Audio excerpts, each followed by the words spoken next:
नहीं है। हमारी लड़ाई इस देश में जमहूरियत और आईन को बचाने की लड़ाई है और उसी कमिटमेंट के साथ हम आज आपके बीच हाजिर हैं कुछ बातों का जिक्र करने के लिए।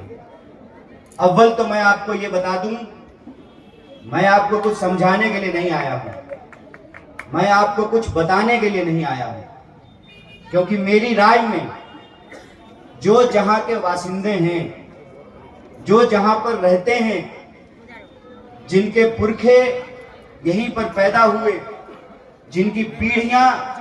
यहां पर पली बढ़ी है, जिनका मकान है, दुकान है, घर है, कॉलोनी है, स्थान है,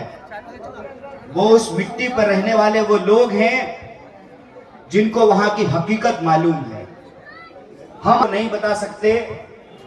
कि आपकी गली की क्या समस्या है, आपकी बिजली की क्या समस्या है, आपके यहाँ हेल्थ सेंटर की क्या हालत है, आपके यहाँ स्कूल कॉलेज के हालात क्या हैं,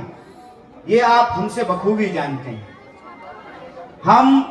सिर्फ और सिर्फ इस देश का एक आम नागरिक होने के चलते, और हमने आपका नमक खाया है, हमने आपके टैक्स के पैसे से पढ़ाई की है। अगर इस देश में संविधान नहीं होता, डॉक्टर बाबा साहब भीमराव अंबेडकर का लिखा हुआ संविधान, मौलाना अबुल कलाम आजाद का लिखा हुआ संविधान, गांधी और नेहरू के सपनों का भारत नहीं होता,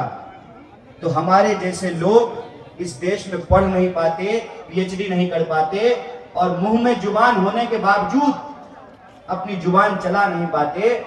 अगर ये हिम्मत हमको मिला है तो आपके नमक की बदौलत मिला है, आपके टैक्स के पैसे मिला है। और उसी जिम्मेवारी के तहत मैं आज आपके सामने हाजिर हूं कि आज हमारे देश के सामने चुनौती क्या है। देश के सामने चुनौती ये है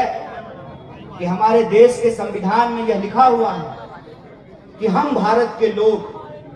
चाहे हम किसी भी धर्म, मजहब या जाति के हों,